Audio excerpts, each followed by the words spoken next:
Bienvenidos a la emisión en directo de Noticiero Guatevisión, lunes 3 de agosto. Iniciamos la semana con mucha información, así que lo invitamos a que se quede en sintonía. Además, les recuerdo que puede comunicarse con nosotros a través del WhatsApp de Guatarreporta 4003-3859. Iniciamos con información nacional, y es que la Corte de Constitucionalidad informó este lunes que otorgó amparo provisional contra la Corte Suprema de Justicia y deja en suspenso la solicitud de retiro de antejuicio contra el vicepresidente Guillermo Castillo. En la resolución de la Corte se ordenaba la remisión al Congreso de las diligencias de antejuicio promovidas por Nimrod Israel Esteves González contra Castillo. Añade que en consecuencia este tribunal que deja en suspenso la resolución del 31 de julio dictada por la Corte en expediente de antejuicio 46-2020 y deja sin efecto toda actuación pendiente a la persecución del vicepresidente de la República. De manera unánime, los magistrados de la CC Gloria Porras, Francisco de Mata Vela, Bonerge Mejía, Henry Comte y José Parr otorgaron el amparo provisional al vicepresidente. Volverán discusiones en las que comente. Y esta semana se mantiene el plan de reapertura de restaurantes, iglesias, transporte público y centros comerciales con un nuevo sistema de alertas de la COVID-19 que regulará las actividades económicas y de convivencia del país. La medida entró en vigor después de 130 días desde que el gobernante ordenara el pasado 15 de marzo el cierre del país por la COVID-19. La reapertura de la economía, ordenada por el presidente Alejandro Yamatei, se rige por un nuevo tablero de alertas que regulará las actividades económicas y de convivencia en el país, dependiendo de la cantidad de contagios de la COVID-19 en cada uno de los 340 municipios del país. Los restaurantes, el transporte público, los centros comerciales y las iglesias podrán abrir nuevamente este lunes con un aforo restringido, dependiendo del color de la alerta que afecte su municipio. Finalmente, el toque de queda implementado desde el 22 de marzo continuará, pero esta semana se mantiene con el horario de 9 de la noche a 4 de la mañana. Y es momento de conocer la actualización de casos de coronavirus en Guatemala que día a día confirma el Ministerio de Salud en su sitio web. Según el tablero de salud, se reportan 236 nuevos casos registrados, confirmados para hacer un total de 51.542 contagios desde que se reportó el primero el 13 de marzo pasado. La cifra de fallecidos registrados alcanzó las 2.013 víctimas, luego que se reportaron otros 18 pacientes fallecidos. Esta actualización del tablero en línea corresponde a los datos del domingo 2 de agosto a la medianoche. Según la actualización del tablero en línea, los casos recuperados estimados alcanzan los 39.346, luego que ayer se confirmaron 930 recuperados. Además, los casos activos estimados actualmente son de 10.183. Respecto de las pruebas, se practicaron 561 según el último reporte.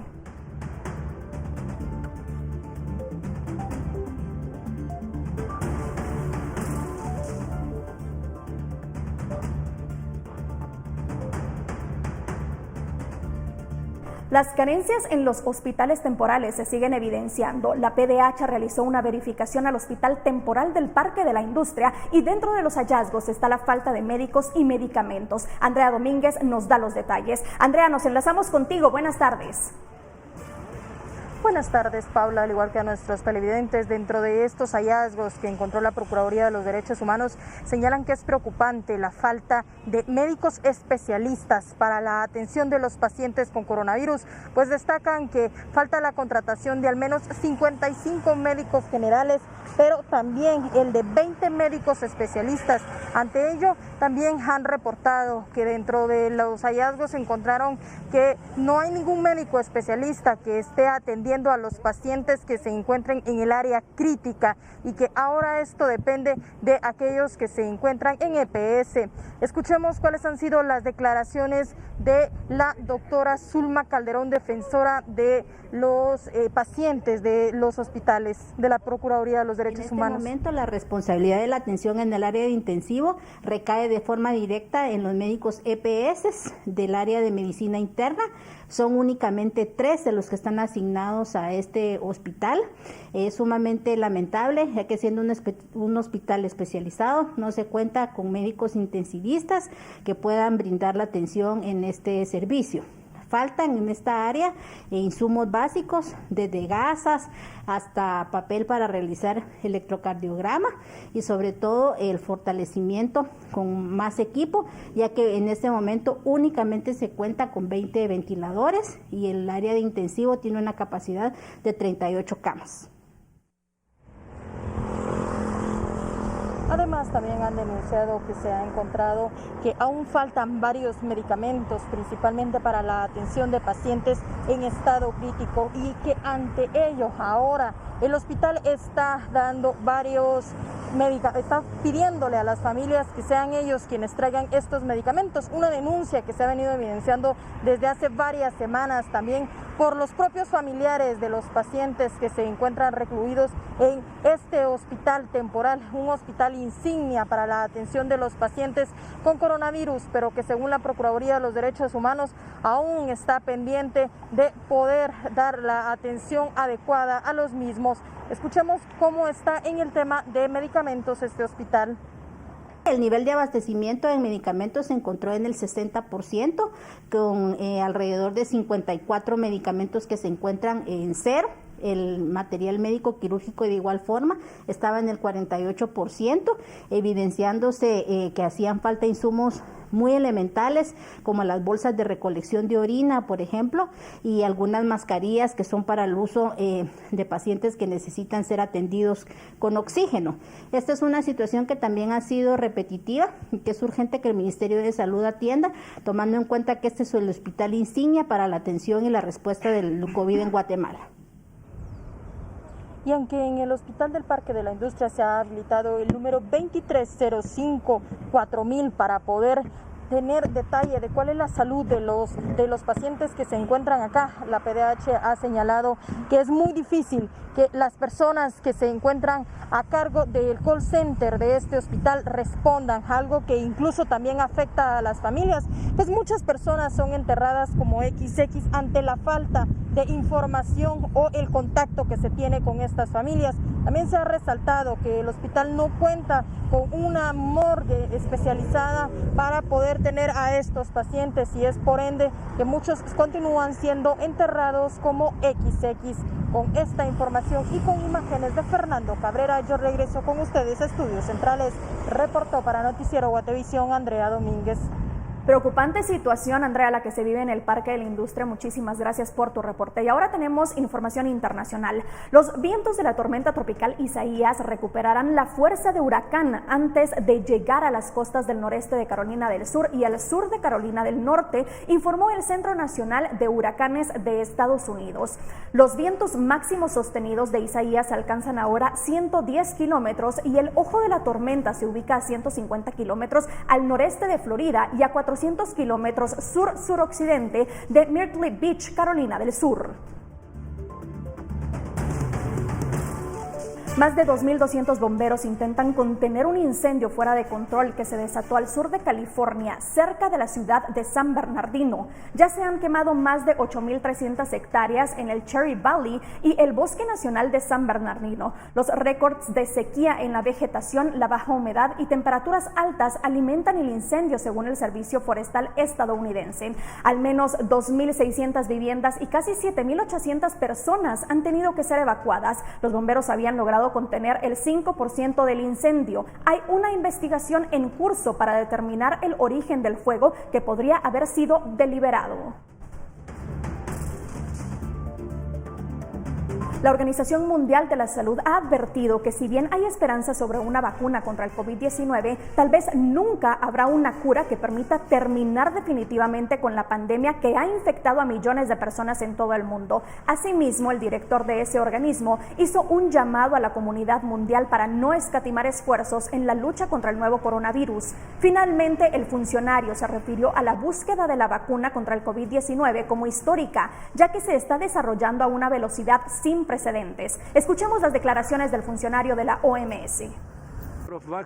Varias vacunas se encuentran actualmente en ensayos clínicos de fase 3 y todos esperamos tener una cantidad de vacunas efectivas que puedan ayudar a prevenir la infección. Pero no hay una panacea en este momento y tal vez nunca la haya. Vamos ahora a repasar el protocolo que dictaron las autoridades para hotelería y turismo. En los hoteles que se encuentren bajo medidas de alerta roja debe tomarse en cuenta que la ocupación es limitada, sin acceso a áreas sociales, y el servicio de comida solo se permite dentro de las habitaciones. Si hubiera mesas al aire libre, se permite una persona por cada 4 metros cuadrados. En la alerta anaranjada son exactamente los mismos protocolos a seguir, con la única diferencia que al aire libre debe cumplirse el distanciamiento social de al menos 1.5 metros. La alerta amarilla dicta que la ocupación debe ser con limitaciones en las áreas sociales con 4 metros cuadrados por persona, y el uso de áreas al aire libre es permitido con distancia social. En la alerta verde o nueva normalidad es permitida la estancia de una persona por cada 2 metros cuadrados. Se permite el uso de áreas al aire libre manteniendo distancia social.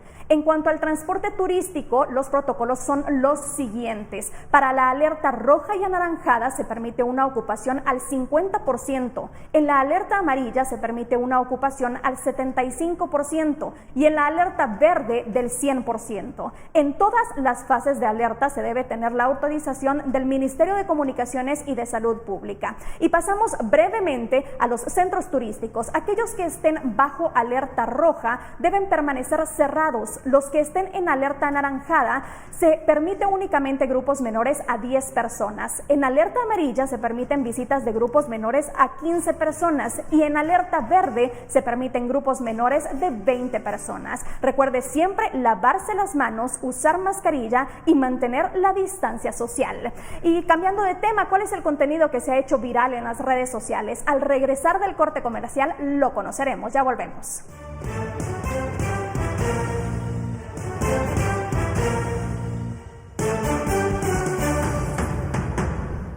La Corte Suprema de Justicia dio paso al retiro de antejuicio al vicepresidente de la República y el Tribunal Constitucional lo amparó. Hoy habló sobre ello con Felipe Garrán. Nos enlazamos con Felipe en este momento. Adelante, te escuchamos. ¿Qué tal? Muy buenas tardes. Y es que el proceso en contra del vicepresidente de la República, Guillermo Castillo, sigue dando pasos en distintas direcciones. Hoy la Corte de Constitucionalidad otorgó el amparo al propio vicepresidente Castillo, quien alega que esa solicitud de retiro de antejuicio es espuria. Hoy estuvo presente hace tan solo unos minutos en un evento en la Cámara de Comercio guatemalteca, un evento junto con la Cámara de Comercio e Industria alemana guatemalteca, y esto fue lo que nos dijo respecto al caso. Yo siempre he dicho, habiendo sido magistrado del organismo judicial, que tengo una profunda fe en el sistema judicial y que creo pues que los guatemaltecos nos merecemos una justicia pronta, cumplida, objetiva e imparcial.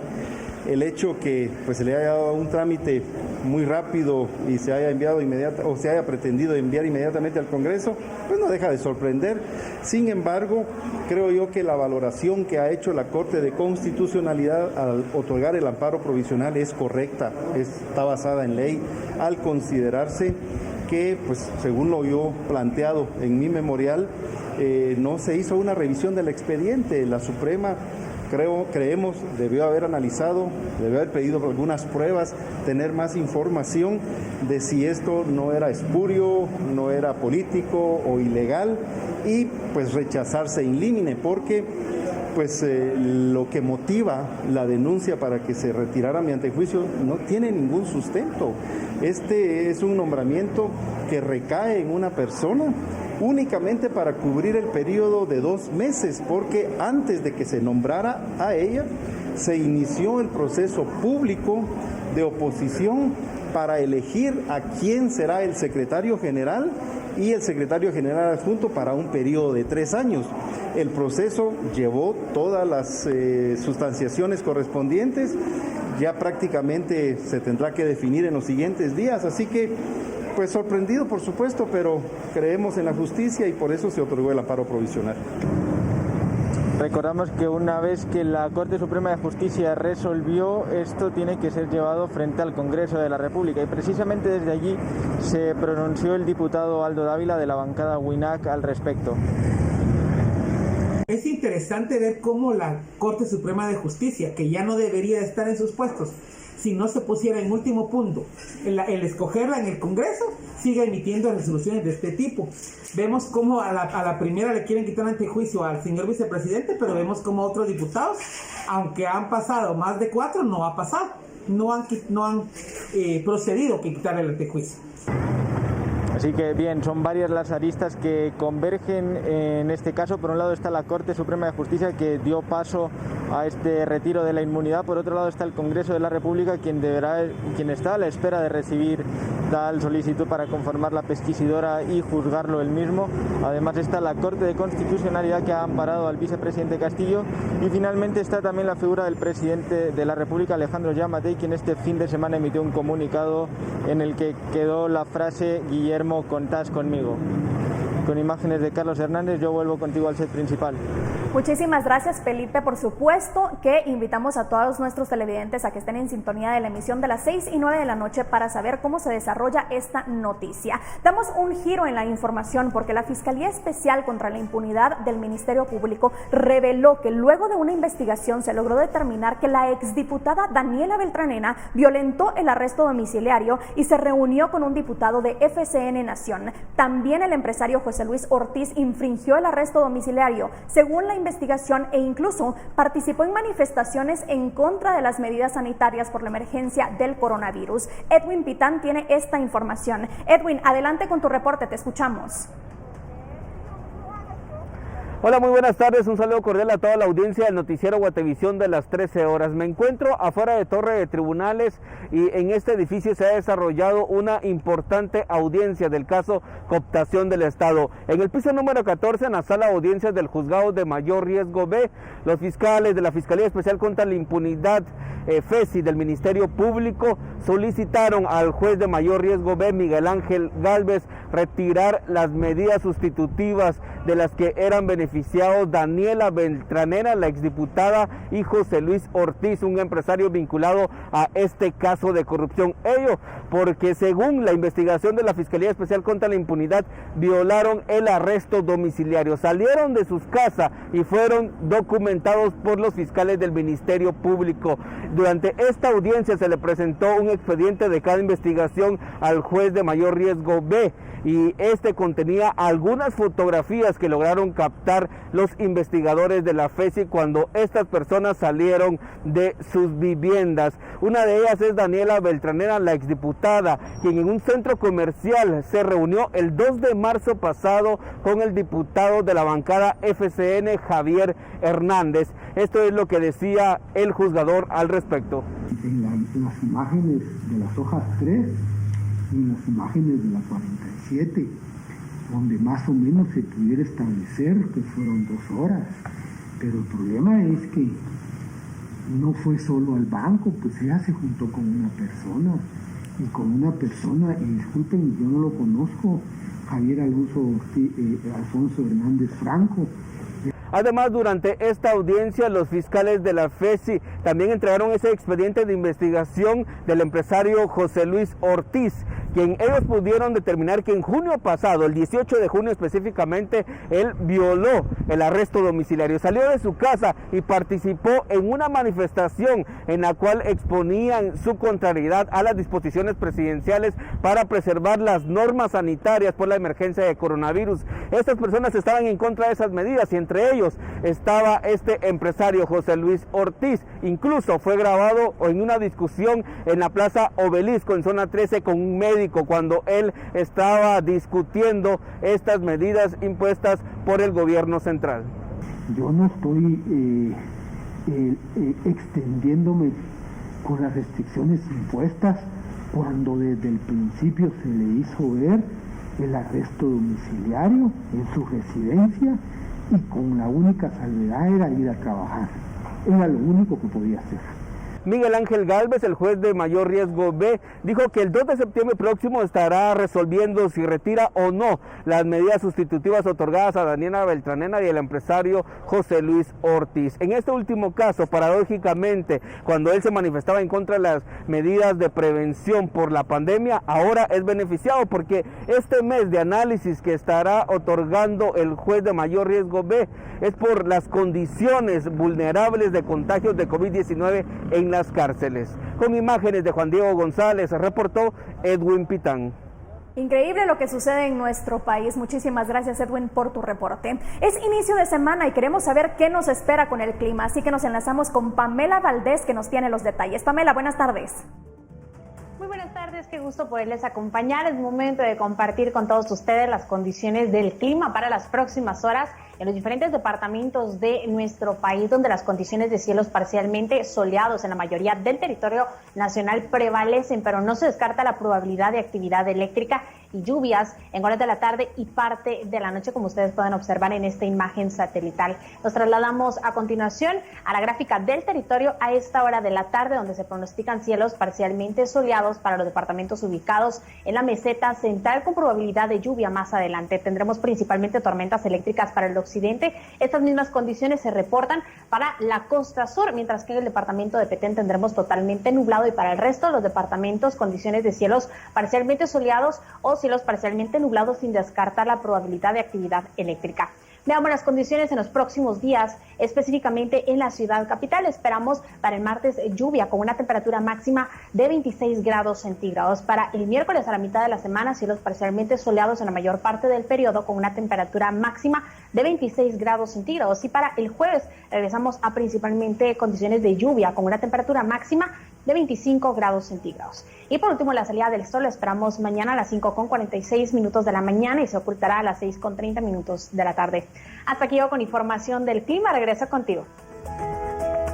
Tenemos información departamental. El municipio de Quetzaltenango se encuentra en rojo por los casos de coronavirus, pero algunos pobladores pensaron que ante las modificaciones a las restricciones y la nueva normalidad podían aprovechar el domingo para ingresar a centros turísticos como el Cerro El Baúl, un sitio turístico municipal. Agentes de la DICETUR se presentaron al lugar para retirar a los visitantes e impedir el ingreso de más turistas. De acuerdo con los agentes, en total retiraron y retornaron a 30 vehículos y un aproximado de 150 vecinos. La Municipalidad de Quetzaltenango informó que los parques de la ciudad y centros turísticos continúan cerrados por los casos de COVID-19.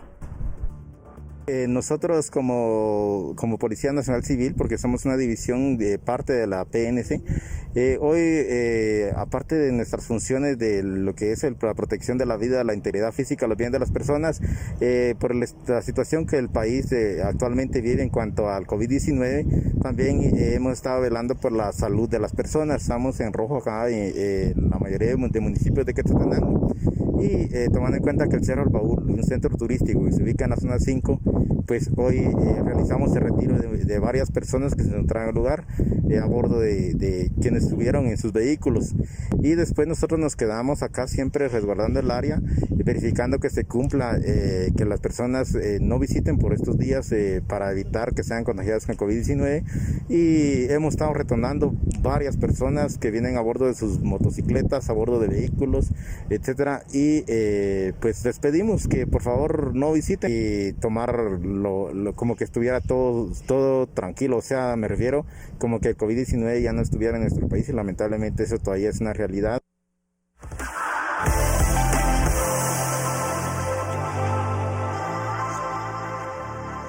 Llegó el momento de conocer las tendencias en redes sociales. ¿Qué videos son los más virales? Comenzamos con este video que ha circulado por Twitter y Facebook, en el que un hombre pone a un conductor a salvo justo cuando su vehículo envuelto en llamas está a punto de explotar. El protagonista de la escena es Antonio Morgan, quien al observar el incidente se detuvo a ayudar y luchó para poner al piloto en un lugar seguro, ya que este todavía estaba abrochado en el asiento. El video alcanzó ya los 2 millones de reproducciones y todos los comentarios afirman que fue un acto heroico.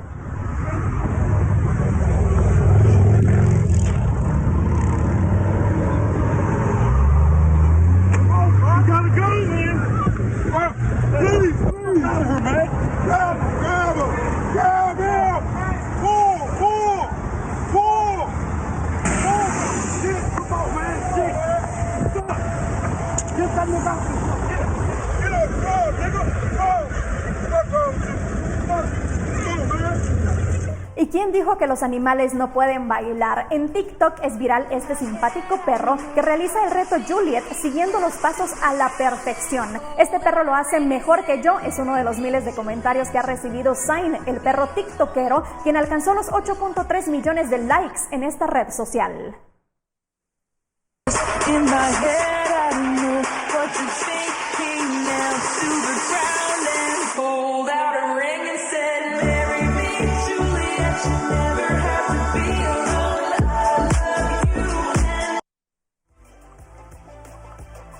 Simpático perrito. Y ahora, para terminar el recorrido por las redes sociales, demostramos este momento que ocurrió en carretera a El Salvador, en donde una persona viajaba de manera peligrosa en el automóvil. Los comentarios afirman que es un acto irresponsable y que la persona debió ser multada, pues pudo ocasionar un accidente.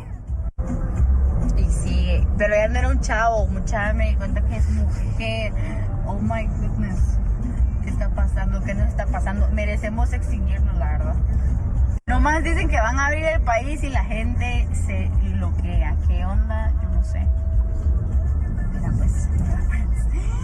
Ay, no, viene así. Es momento de hablar de temas de salud, porque el tratamiento Prescovix puede contrarrestar el impacto de la enfermedad por el virus del SIDA. Veamos de qué se trata en nuestra cápsula de salud. La enfermedad por el virus del SIDA es una enfermedad provocada por un virus que se adquiere vía sexual o vía parental, es decir, a partir de pinchazos intramusculares o cutáneos, transfusión de sangre o vía vertical de madre a niño. Este virus ingresa al organismo y ahí permanece probablemente el resto de nuestra vida y va destruyendo el sistema inmunitario. Pasa muchísimo tiempo, que pueden ser meses o años, hasta que el sistema inmunitario se deteriora y da sintomatología en forma de enfermedades oportunistas, ya sean neoplasias o infecciones que conocemos como síndrome de inmunodeficiencia adquirida o SIDA. Pero mucho antes de que se desarrolle la enfermedad plenamente, esa persona ya está infectada, tiene anticuerpos en su sangre y la podemos diagnosticar. Es muy importante el diagnóstico precoz. Todo el mundo que está infectado debería de conocerlo, y si debe de conocerlo es para tratarlo lo antes posible. Tratarlo lo antes posible a partir de dos premisas. La primera es que si una persona infectada sigue tratamiento antirretroviral de forma correcta, es decir, para evitar la replicación del virus, esa persona no va a enfermar. El virus no va a agredir a su sistema inmunitario. Y en segundo lugar, si él toma la medicación y disminuimos los niveles de virus de esa persona hasta lo que los médicos llamamos indetectable en plasma, esa persona no puede transmitir el virus del SIDA. Por lo tanto, la bondad del tratamiento antirretroviral es doble. Evita la progresión de la enfermedad en la persona infectada y evita la transmisión de la enfermedad a otras personas. Para Noticiero Guatevisión, Pamela Valdés. Para nosotros es muy importante su comunicación, y después de esta pausa conocemos lo que ustedes nos han enviado al sistema de Guate Reporta. Ya volvemos.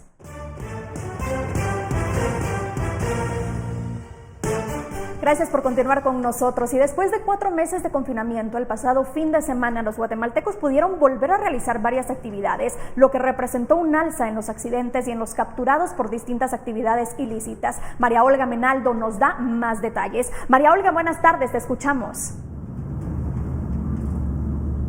Buenas tardes, Paula. Te cuento que hoy hemos hablado con la Policía Nacional Civil y con la Policía Municipal de Tránsito para enterarnos cuál fue el movimiento en el área metropolitana durante el fin de semana. Esto es lo que informan los encargados de comunicación de ambas instituciones. Hubo distintos operativos, tanto de temas de criminalidad para detener a los criminales, como también en situaciones ahora en primera línea como institución policial junto a otras instituciones para poder venir y evitar el contagio y la propagación de este virus. Estamos hablando de casi 1.200 personas detenidas durante este fin de semana por distintas situaciones. Según el dato que hasta el momento se maneja, durante el día viernes pasado se registraron cerca de 27 colisiones, es decir, 12 más que días anteriores, y podrían ir en aumento. Nosotros el día viernes realizamos cerca de 26 pruebas de alcoholemia en la torre de tribunales, lo cual nos hace pensar que se va a incrementar la cantidad de personas en estado de ebriedad. A pesar de que el país sigue en alerta roja, según lo indicado por el semáforo epidemiológico, varios guatemaltecos salieron este fin de semana a hacer distintas actividades y a enfrentarse a la nueva normalidad. Con imágenes de María René Barrientos, reportó para Noticiero Guatevisión, María Olga Menaldo. Muchísimas gracias, María Olga, por esta información. ¿Y qué está pasando en su colonia, comunidad o departamento? Recuerde que puede compartirnoslo a través del WhatsApp de Guate Reporta 4003-3859. A continuación, conocemos lo que nos han enviado. Enerkins, la leche de soya que recomiendan los pediatras para nutrir a tus hijos y cuidar su salud. Encuéntrala en todos los supermercados del país. Presenta. Vamos con Marlene, quien se reportó desde la aldea Monte Mercedes de la cabecera de Sololá. Nuestra televidente nos escribió que el fin de semana último se efectuó el entierro de una persona en esta comunidad, pero como vemos en las imágenes, durante el trayecto del cuerpo al cementerio de la localidad se observan una importante cantidad de personas. Las personas van amontonadas, no hay conciencia de la importancia del distanciamiento social, nos reportó.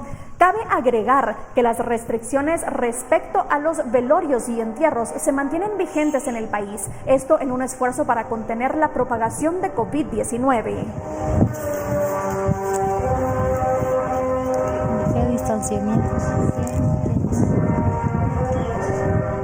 Y Leonel Reyes nos envió un reporte desde la aldea Xolowitz, Nuevo San Carlos, en Retaluleu. Nuestro televidente nos explica sobre los resultados que ha tenido la organización comunitaria para brindar seguridad en esta comunidad.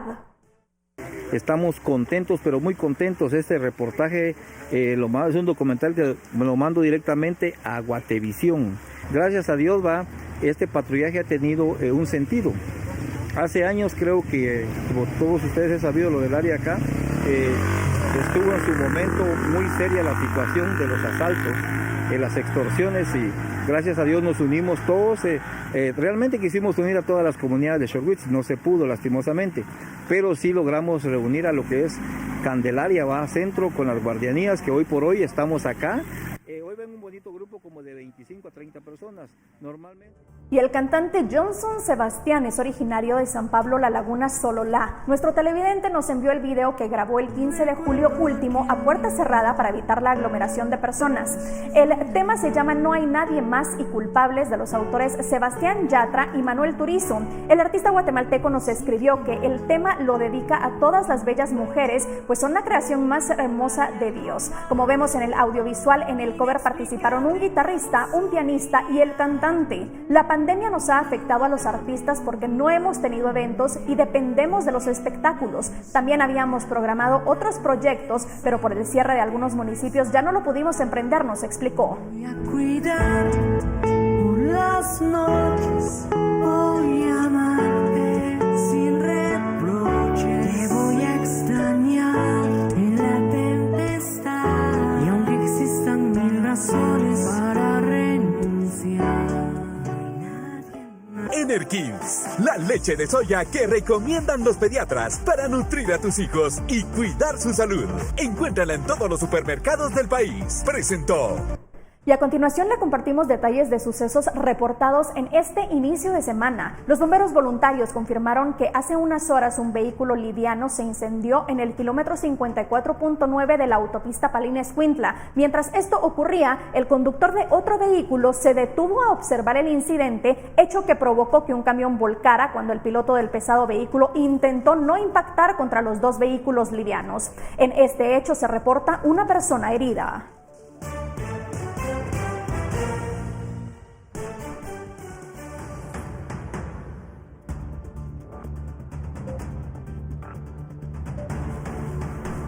Por otro lado, socorristas atendieron al conductor de una motocicleta quien presentaba golpes en diversas partes del cuerpo luego que un vehículo lo colisionara y le hizo perder el control. Esto ocurrió en la Quinta Avenida y 28 Calle de la zona 3 capitalina.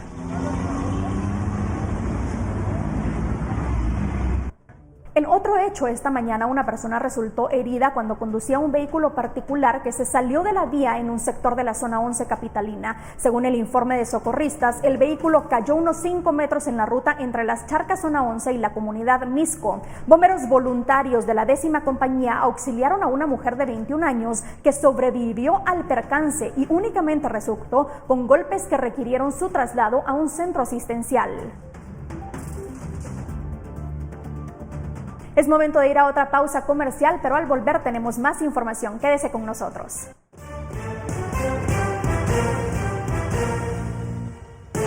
Ya estamos de regreso y tenemos más información. A una semana de haberse autorizado la circulación del transporte urbano, las quejas de los vecinos de Santa Cruz del Quiché continúan. Las personas señalan que los transportistas viajan con las ventanas cerradas, algunos sobrecargan la unidad y especialmente se quejan por el aumento al precio del pasaje, el cual en algunos casos es más caro que de costumbre. No existe control de las autoridades, situación que aprovechan los transportistas para aumentar el valor del pasaje. Según ellos, no pueden continuar circulando con el mismo precio, pues ahora llevan únicamente el 50% de la capacidad permitida. Indican que cobrar lo mismo para ellos significa una pérdida. Pienso, ¿verdad?, que los microbuses a veces vienen cerrados los vidrios, ¿verdad?, y las mascarillas que usamos a veces, ¿verdad?, por la economía, ¿verdad? No podemos comprar de calidad, pero pienso que no es confiable aún los microbuses, ¿verdad? Entonces, seguir cobrando el quetzal, yo creo que ese es el negocio y mejor paramos los microbuses. Hacer 8 quetzalitos de Santa Cruz para Chitatú, yo creo que eso no es negocio, eso es pérdida. Y tenemos noticias internacionales. A menos de 100 días de las elecciones presidenciales en Estados Unidos, los candidatos están tratando de avanzar sus estrategias para ganar en un ciclo electoral inusual, empañado por coronavirus y una crisis económica. Pero ¿qué rol tiene Latinoamérica en sus planes? Nos informa Verónica Villafañe de La Voz de América.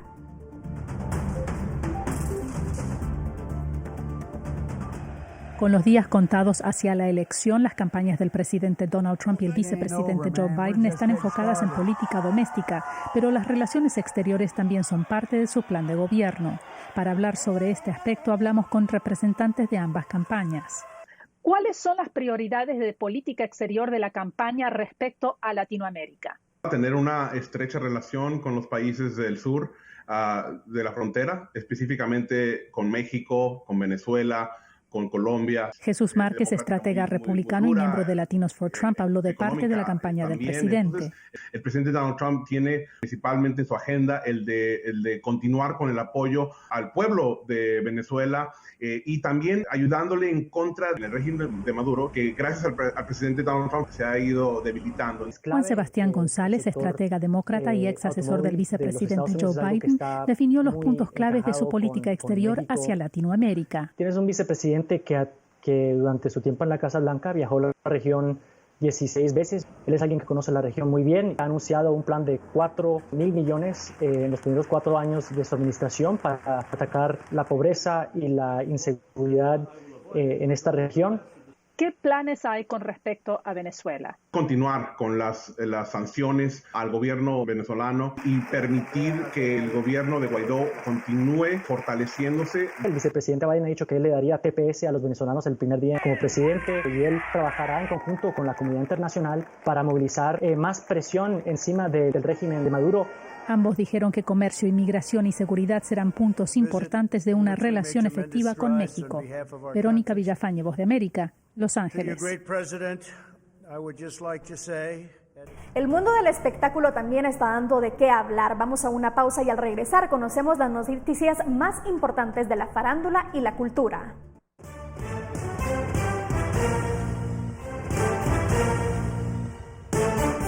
De vuelta con información internacional. Mientras miles de estudiantes se aprestan a empezar el año escolar desde su casa en Estados Unidos, varios distritos escolares preparan sus aulas para recibir a los alumnos. Adriana Arévalo, de La Voz de América en Las Vegas, visitó una escuela y nos dice qué están haciendo cuando faltan 2 semanas para el retorno a clases.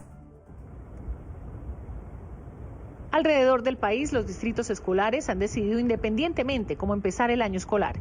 Algunos anunciaron que este será un año 100% virtual, mientras que otros adoptaron un sistema híbrido que permite a los estudiantes acudir a la escuela unos días, intercalados con jornadas de aprendizaje en línea desde casa. SLAM es una escuela charter en Henderson, Nevada, donde este modelo comenzará a funcionar en 2 semanas.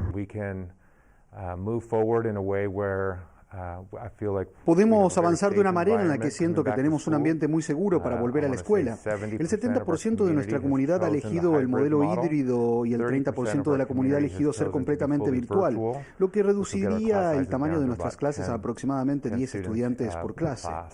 El edificio está siendo adecuado de acuerdo a la nueva normativa y además de los protocolos conocidos por todos, con máscaras y distanciamiento físico, la escuela, al igual que otras similares en el resto del país, modificó la estructura de clases para garantizar menos movilidad de estudiantes dentro del campus y para facilitar las labores de limpieza y desinfección profunda.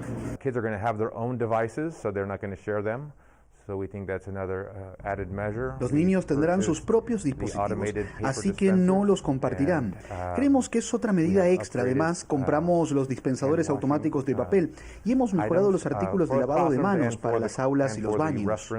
Los Centros para el Control y Prevención de Enfermedades, o CDC por sus siglas en inglés, afirman que los recesos extendidos de la educación en persona son perjudiciales para el aprendizaje de los estudiantes. Triana asegura que se trata de poder ofrecer seguridad al personal sin perder de vista las necesidades de los alumnos y sus familias. Adriana Arévalo, Voz de América, Las Vegas. Con el pasar de los días, la cantidad de fallecidos por la pandemia se incrementa. Ante ello, varias municipalidades ya buscan otros espacios para el entierro de las víctimas del coronavirus. Andrea Domínguez tiene estos detalles. Andrea, ya estamos listos para escuchar la información que tienes. Adelante.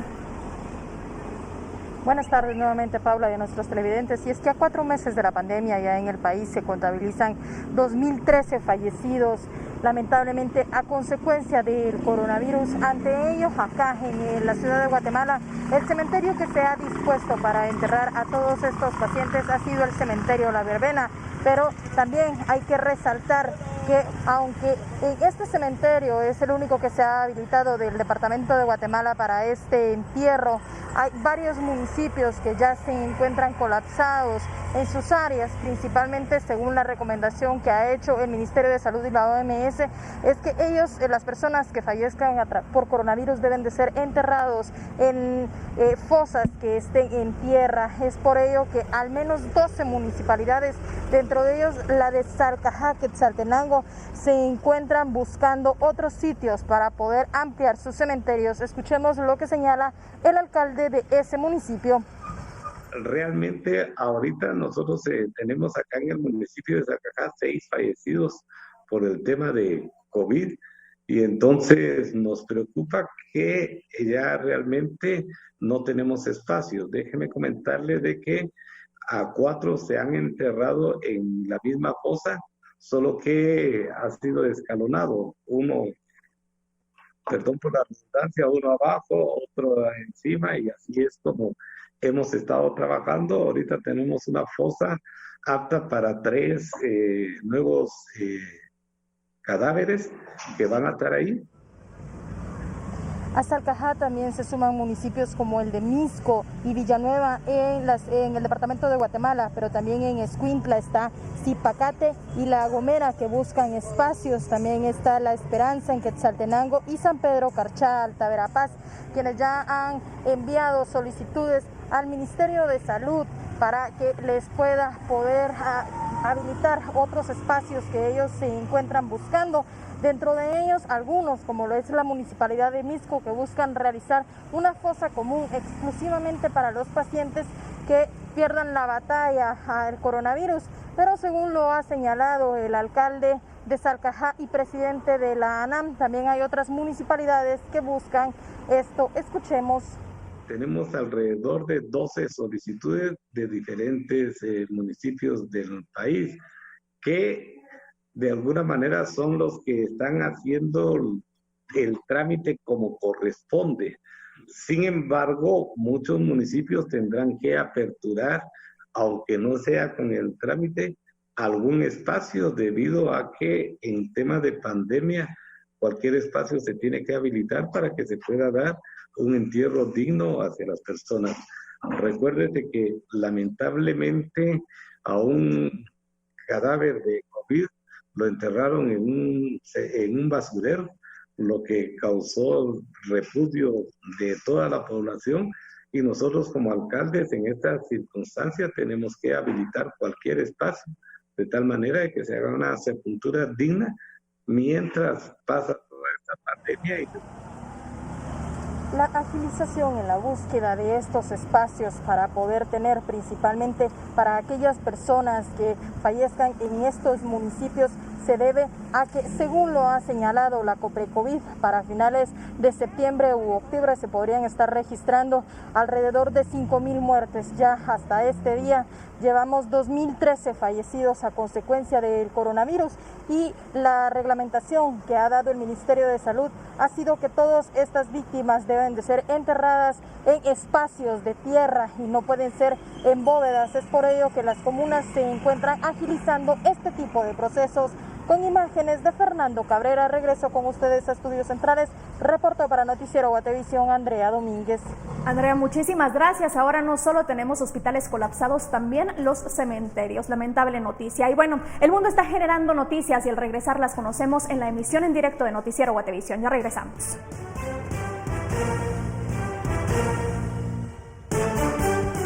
Ya estamos de regreso y la Secretaría contra la Violencia Sexual, Explotación y Trata de Personas dio por inauguradas una serie de conferencias para fortalecer los valores de equidad y respeto dentro de las corporaciones. Felipe Garrán estuvo presente en la presentación para traernos los pormenores. Felipe, ya estamos listos para escuchar esta información. Adelante.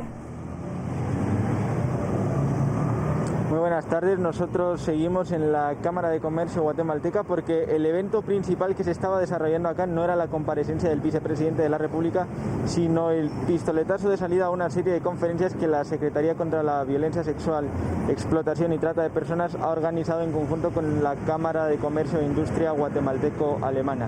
Estas conferencias están dirigidas para que los empresarios favorezcan un ambiente de equidad y respeto dentro de sus empresas. Vamos a escuchar un poco de qué se trata esta serie de conferencias. Es un evento abierto.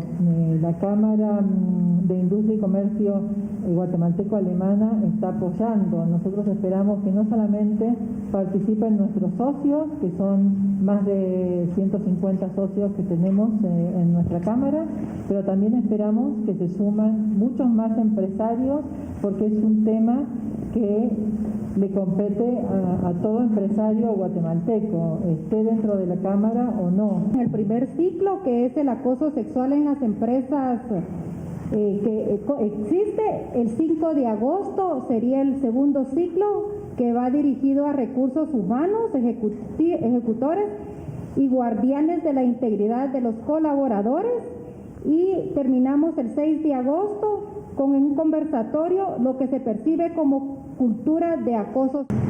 Además de las autoridades de las dos cámaras de comercio y el vicepresidente de la República, estuvieron presentes representantes de la Embajada y el Consulado alemán en Guatemala. La serie de conferencias serán impartidas a través de medios digitales, respetando siempre las medidas de seguridad sanitaria. Con imágenes de Carlos Hernández, yo vuelvo al set principal.